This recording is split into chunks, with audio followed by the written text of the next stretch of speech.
Do you have makeup that's too strong and you can't use anymore? Dr. Wilkin, dermatology resident here. Come follow along as I show you an underpainting technique to make use of makeup products that might be too strong for you. And I'm also going to be sharing with you all what's my favorite concealer for covering dark marks and acne blemishes, as well as what are some tips and tricks I have for someone who's new to starting tretinoin. I did my skin prep earlier today and I went in with 4 steps today. And the first step I went in with after washing my face was this Prequel Multi-Quench Hydration Serum.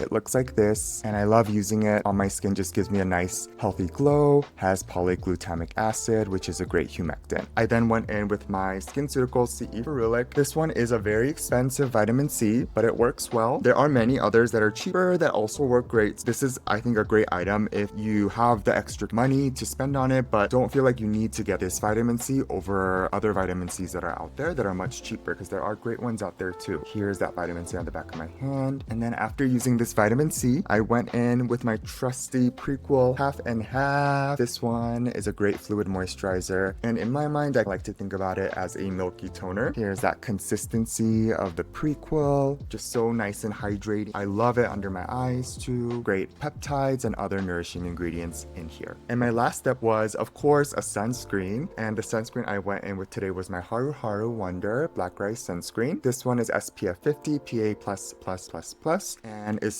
I would say, currently my favorite sunscreen under makeup, although many Korean sunscreens work amazing under makeup. And I typically do about 4 pumps of this one for my face, neck, and ears. And then this is what it looked like today. And when you spread it, just amazing. So gonna give my hand some love with all of those skincare ingredients right now. And then we're gonna get into this underpainting. So I've never done underpainting before, but I've watched a few tutorials now on different people doing it. And shout out to Nikki LaRose. She's a makeup artist on YouTube who works out of LA. Basically, almost everything I know from makeup I learned through her channel and her videos, and so definitely check her videos out. She's amazing, such a great teacher, and I've really appreciated learning from her as well as other makeup artists on YouTube. So with underpainting, you do some of the steps in reverse and you do your foundation last. From what I've read, it's a great way to use a product that might be too strong or too dark or too light underneath that last layer of foundation, and it can just really give you a lit from within look and just make things look really natural as well. So let's give it a try today. I'm so excited for this. I've been wanting to do this for a while now, and I think the first step I'm going to go in with is a bronzer. And so I'm going to go ahead and use this Makeup by Mario, the one in shade Light, and we're going to actually go a little bit. I'm going to use 2 pumps and just see where that takes me. I'm going to grab a fluffy brush, the Sigma Powder Sculpt brush, and I'm going to dip it into the back of my hand like so. Get it nice and evenly coated onto the brush hairs.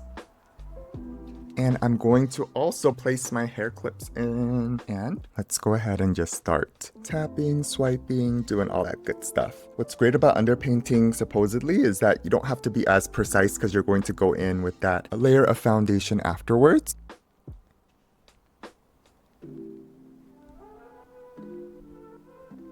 And today I'm completely skipping my primer too.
All right, so this is looking pretty strong, a lot stronger than I normally do. So it's feeling a little bit uncomfortable for me, but I'm gonna lean into this, and just knowing that at the very end, I'll use my foundation to clean up any of these harsh edges, and we'll see how everything looks. And then after using now this bronzer, I'm gonna actually go into this Makeup by Mario Soft Sculpt. I have one in shade medium, which is a little bit dark for me because I typically use the light medium one, and I had bought this a while ago. I haven't really used it much, but now I want to use this today just with the underpainting technique. So I'm gonna use that same brush that I had used with the other liquid bronzer. This is more of a sheer glowy balm, I would say, more than an actual like bronzer. But I love the light medium one. It's amazing. And let's see just if this gives me a little bit more glow. Although I am oily at baseline, so maybe I'll regret putting a lot of glow on, but we'll see. That last dry skin video, or the 2 videos ago where I did the dry skin one, although I am very oily and I did a very glowy look for people who have dry skin, it still held up really well for me with my powders and with the setting sprays that I had used. So I think the more I do makeup, the more I do recognize that skin prep is so crucial for how your makeup sits and just lasts throughout the entire day. Okay, so here's the bronzer right now. I feel like moving on into an eyeshadow. I'm gonna be using the Makeup by Mario, the Nature Ethereal Eyes palette. Love this one. And I'm going to grab a fluffier brush. This one is a Jessup Mold 12 brush. Let's grab this one today.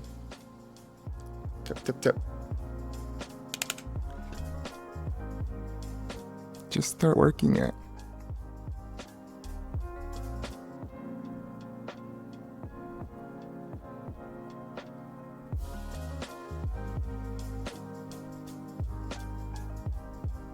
And I'm just tapering it upwards also. Grab a little bit more.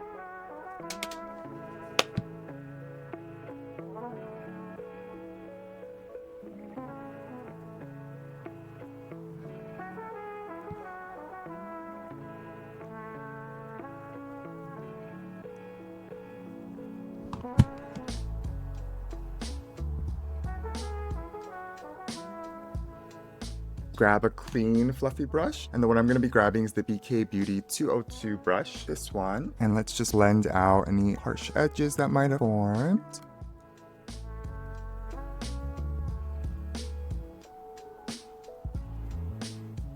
So natural, love that. So after now doing that step, I'm gonna grab a little bit more of a detailed brush. I think this one I'm gonna grab is the BK Beauty 204 brush. I'm gonna first dip to this lighter one right here.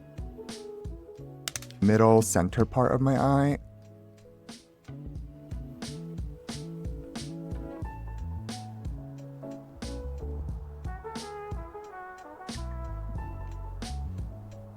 Grab that clean BK Beauty, or now I've used it to blend a little bit, but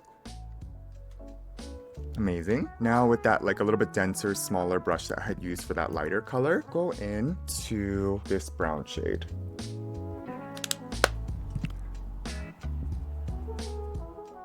Almost putting it like right on my upper lash line. A little bit more of that same brown shade.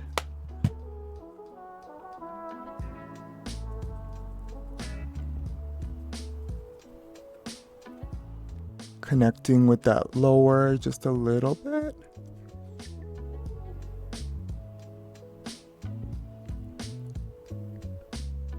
Once again with that clean BK Beauty brush, my blender, just gonna blend the edges.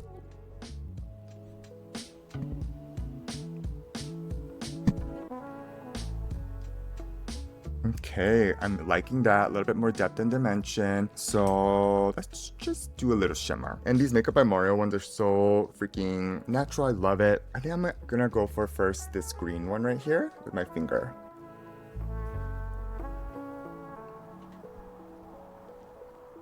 Tapped it into the middle.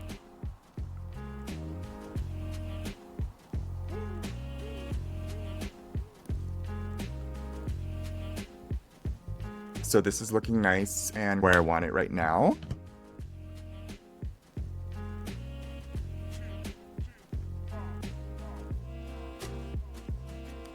And I think going back to my bronzer, I do just want to make my bronzer almost a little bit stronger for the underpainting, but I want to set it with a little bit of powder. So I'm going to use this Giorgio Armani one. And I'm going to grab a pretty fluffy brush like this one, a Morphe brush. And I'm using the Luminous Silk Bronzing Powder in shade 90. So I'm just going to swirl, tap off the excess, and then just very lightly.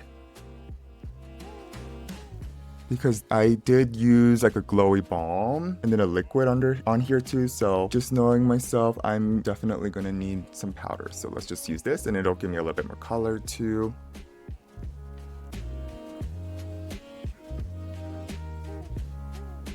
small fluffy brush, Jessup Mole 14 one, dip into that same Giorgio Armani bronzer. I'm using this almost like basically like a contour essentially. This BK Beauty brush that I had used for my eyeshadow, I'm just gonna use it to blend some of that bronzer I put right here because it was a little bit strong. Let's now move on into our blush. I was thinking what's one of the stronger blushes that I have is Westman Atelier Jam. It's strong. Because we're underpainting, I'm just gonna swipe this straight on my cheek, even though it's a really strong color, and we'll see if it works.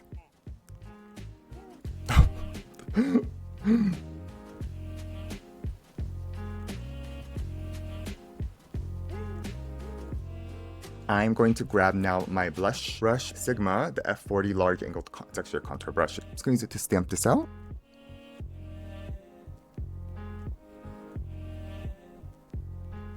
So that's pretty strong. We're gonna make this work. We're gonna stamp it on.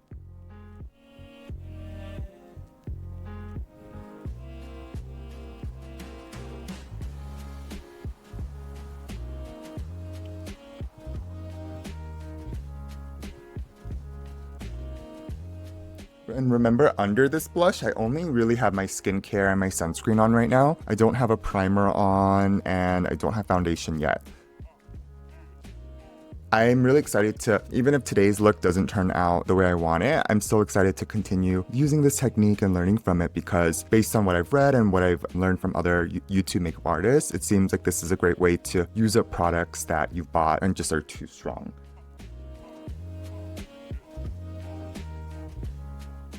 Okay, I kind of like this, even though I know it's a little bit strong. It's strong on camera, which means in person it's even stronger. And then I have a little bit now like blush on my brush. And so I'm just going to right here.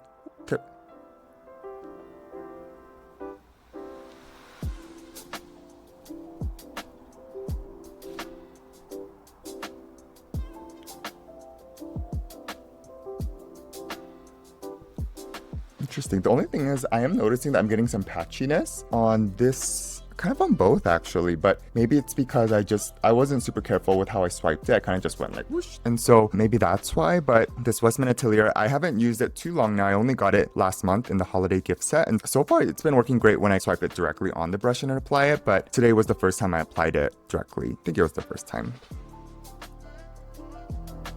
Okay. Liking this. Let's move on now into powder blush. And so I'm going to use the Blush is Life Spellbound, this little strong one. I'm just going to use the same brush that I had used. Just dip a little bit into it and then go over that blush. Beautiful, but strong, isn't it?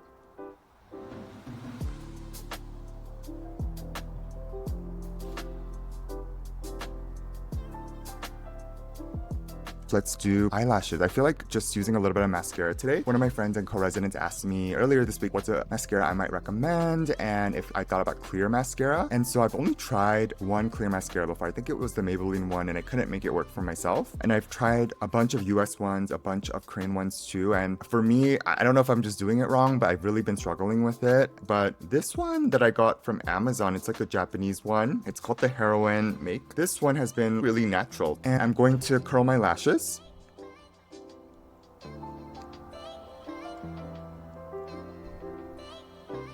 Okay, and then using this mascara now.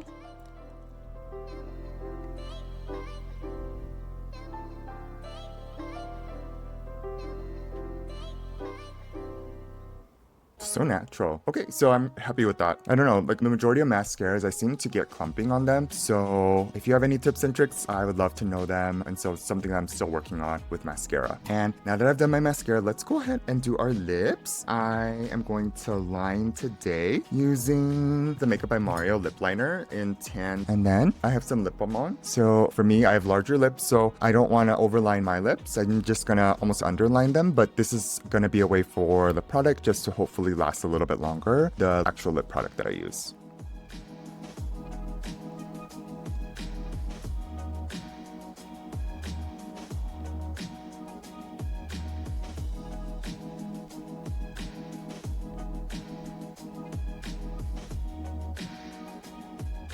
And then I'm going to use the brush on the other side just to blend everything out.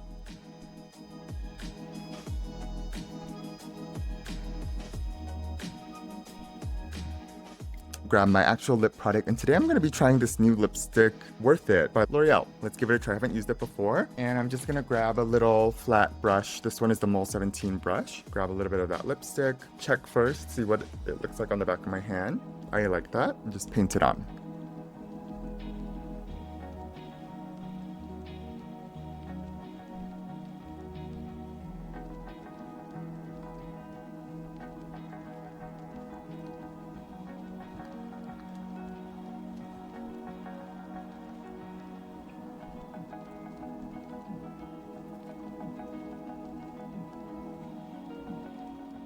It's really natural. I'm not really sure if I'm getting much.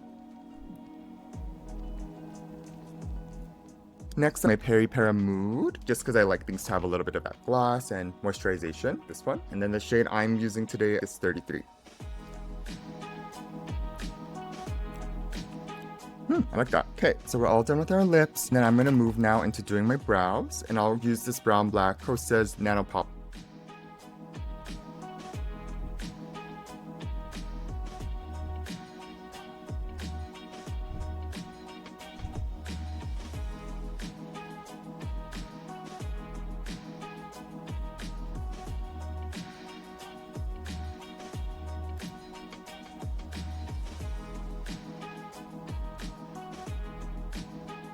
And then I'll go ahead and use the spoolie just to brush everything up, following the natural direction of the hairs. Anastasia Beverly Hills Clear Brow Gel. This one's so natural.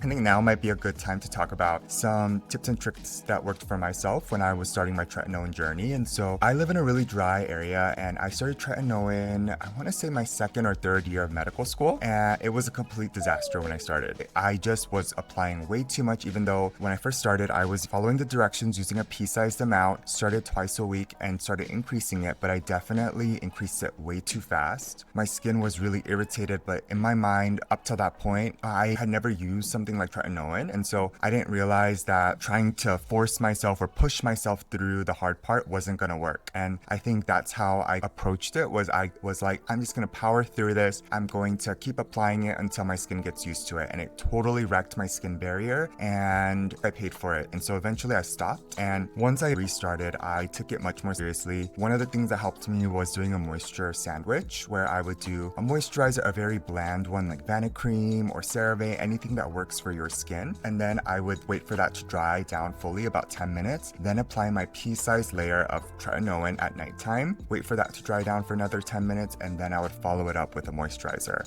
And I think that moisture sandwich definitely did work for me and helped me a lot, but I still, even until this day, can't use tretinoin every day where I live, just because it's way too drying for my skin. And I think this was a really difficult part of my skincare journey, and so I eventually did try over-the-counter adapalene 0.1%, and that I think was the biggest game changer for me, in that although I can't use my tretinoin every night, I can use adapalene every night. And so many times I'll use tretinoin here and there a couple times per week, but I will use adapalene on the other nights, and for me and my skin, that seems to work. I tried to push myself to use tretinoin every night because ideally that is the best way to use it every evening, and I do think if your skin can tolerate that, you will get the best results from tretinoin, but many people just can't tolerate it. And so for me, I'm so grateful that over-the-counter adapalene is available. I even have adapalene 0.3% that I've tried before, and I have some that I use occasionally, but the 0.1% over-the-counter has just been such a game changer for me. And now I know there's like retinols, so many vitamin A products, and so what I want to share with you all is that if a vitamin A is something that you want to incorporate into your skincare routine, and personally I do think it's great for everyone to use as long as you're not pregnant. There's just so many great options out there, and tretinoin may work for you, but it may not. And so even if you can't use tretinoin, don't be discouraged. You can get such great results with adapalene and with other products too. And I think overall, I've learned in my vitamin A topical journey that going slow and steady always wins the race. And even though tretinoin might be gold standard, there are such great alternatives to tretinoin, like adapalene, that can be more gentle for your skin if you just can't tolerate tretinoin. Definitely talk to your dermatologist about the different options, and just know that you do have options, and I hope you can find the vitamin A topical that works great for your skin and that gives you the results that you're looking to achieve. Next, a little bit of color correcting under my eyes. So I'm going to use this Natasha Denona C2. This is what it looks like. Flat brush, the Mole 16 brush.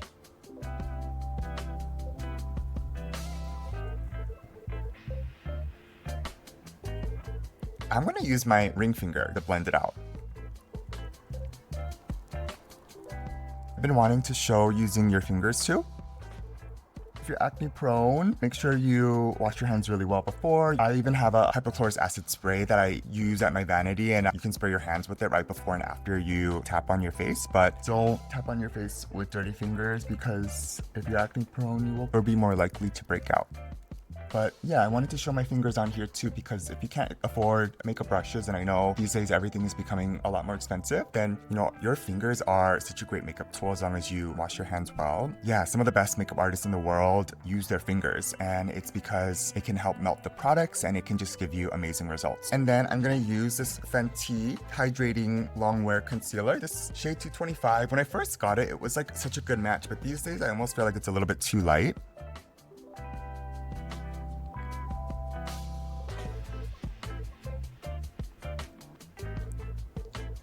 Prequel hypochlorous acid spray. I purchased a few of these, and this is the only one where this nozzle doesn't work that great, but I still love the product. I'm just gonna squeeze it right onto that ring finger that I had used, and then I just take a clean tissue and just wipe it off. Now I'm ready to tap this concealer in, so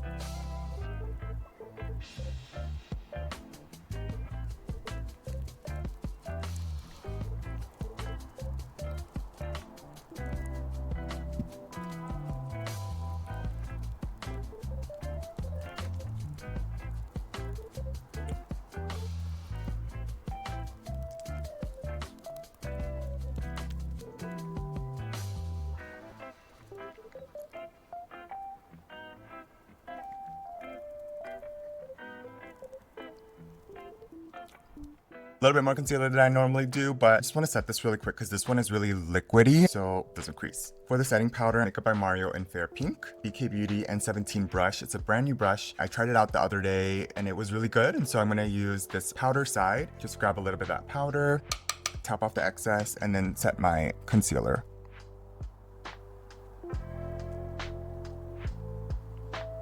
Grab a little bit more.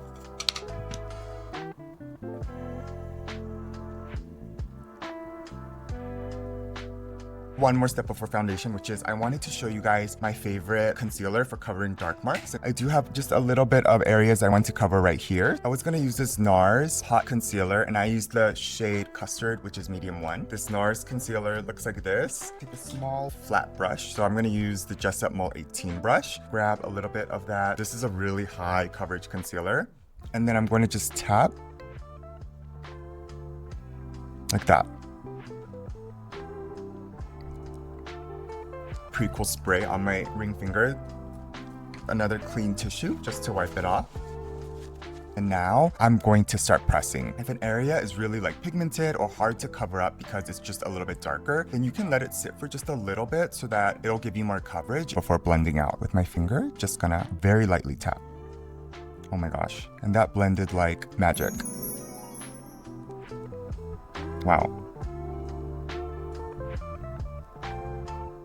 When you're covering spots, less is more. I was watching a Korean makeup artist, the one and only Jung Se-mul, who was saying that when you're using your foundation and even concealer, you want to cover up maybe 80% of the way. And I really agree with that. I don't think you should try to cover up so it's like completely gone everywhere, because sometimes that can really contribute to a cakey look. If you try to just even get that 50% improvement, but you might be able to see just a little bit of it, I think that's okay, as long as that final texture too is really the texture that you want. So I did that, and then right after you do that, you do want to use a little bit of powder. Makeup by Mario powder in 2 neutral light. Grab a fluffy brush and then just tap a little bit of powder. Tap off the excess, and then where you concealed, lightly tap. Because that's going to help give you that longevity. Now we are ready for our foundation. And I think for foundation, I want to use this Makeup by Mario, the new Surreal Skin Natural Finish Foundation, shade 8. And on the back of my hand, I'm going to do a pump, and I'm going to use a little bit of this milky toner, this much. Then I mix everything together. Nikki LaRose, same N17 multitasker, but I'm going to use the lighter side fibers, which is for creams and liquids, dipping into the back of my hand, getting it nice and evenly distributed.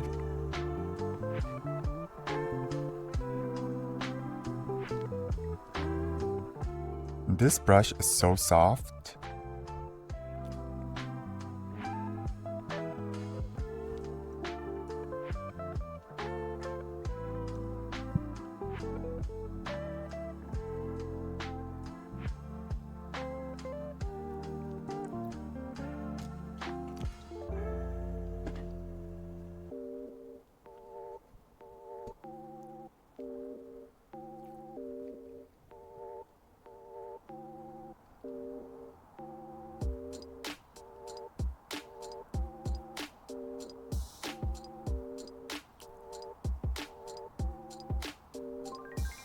And I do think with this underpainting technique, because now you're doing the foundation at the very end, that you should definitely tap. I did try to swipe in certain areas, but because there's product underneath, you're gonna swipe things away and it can lead to patchiness if you start swiping.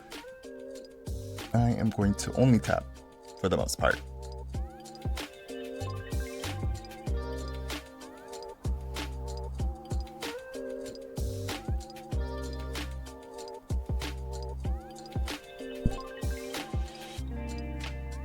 Except the neck, because I really didn't apply anything, so I'm okay with swiping on the neck.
My lips are just feeling a little bit dry, so I'm going to just take a little bit of Aquaphor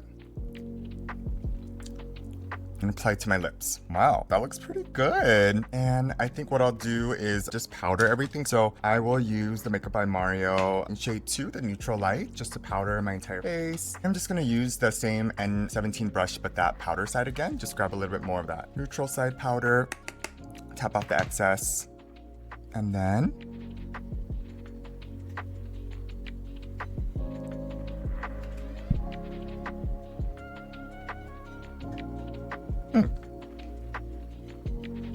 okay, that's it. And I'm gonna use the Charlotte Tilbury Airbrush Flawless Setting Spray.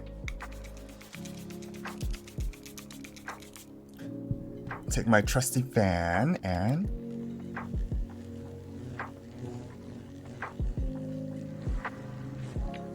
then I'm going to just lock everything in with my one size setting spray. I'm gonna take my hair clips out, style my hair, and I'll be back. All right, I'm just gonna use a little bit of my Charlotte Tilbury Flawless Finishing Powder and mattify any areas where I feel like I'm a little bit shiny.